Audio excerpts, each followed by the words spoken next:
À l'heure où la campagne électorale bat son plein, les infrastructures routières et les chantiers qui ont cours à certains endroits vont mobiliser l'attention. C'est le cas dans le département de Bamboutos. Il s'y déroule actuellement deux types de travaux, le bitumage lourd du lot Mbouda-Bamessogalim et un bitumage économique incluant les localités de Bafunda, Cheferi Bacham et Cheferi Bamenjida. Ces travaux suscitent la satisfaction des populations. Les travaux vont bon train, tout marche bien. Hein. Vous-même avez vu comment on a dégagé. Ça fait qu'il y a une fierté. La population est très contente. Hein. Nous avons toujours encouragé le ministre des Travaux publics pour l'initiative qu'il avait prise. Et on se dit bien que n'importe comment, Dieu va donner la force pour continuer les travaux. On accueille ça avec vraiment joie et fierté. Vous allez constater rien que le terrassement a déjà fait beaucoup de bien chez nous. Combien de fois encore le goudron? Quand on va poser le goudron, nos problèmes seront résolus. Comme ça, c'est bon. Je veux seulement qu'on arrange. Oui. Parce que dégager comme ça et laisser, ce n'est pas bon. Nous sommes quand même devant le danger, mais vaut mieux que la rousse patte.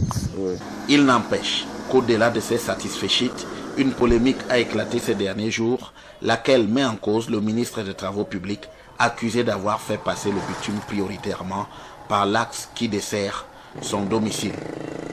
Devant ces accusations, des explications sont apportées. Pour sortir les matériaux des carrières, la route doit être praticable. Sinon, vous allez être bloqué par l'état de la route de la carrière vers les pistes secondaires, les pistes du projet.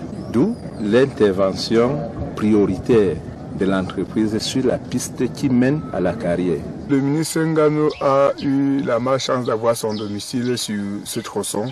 Pourquoi? Parce que la base vie de l'entreprise ESER est là-bas. La carrière est là-bas.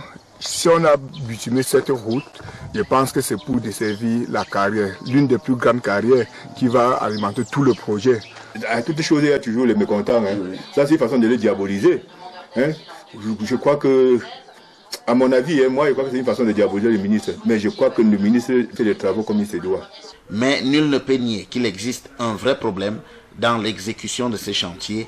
L'entreprise turque ESER, en charge de celui-ci, montrant des insuffisances criardes. C'est que l'entreprise ESER est trop en retard dans l'exécution de ses travaux. Parce qu'elle a déjà consommé à peu près 74% de délai, mais elle n'a produit que 23%. Nous sommes vraiment globalement en retard, très en retard. Il est désormais question de réfléchir à un palliatif. Il y a plusieurs pistes. Si on veut garder l'entreprise, il y a la piste des sous-traitances qu'il faut explorer pour amener l'entreprise à sous-traiter une partie de ses prestations à la hauteur de ce que le code des marchés dit. L'autre piste, qui peut être la résiliation, elle nous paraît radicale parce qu'il y a des implications qu'on ne voit pas d'emblée.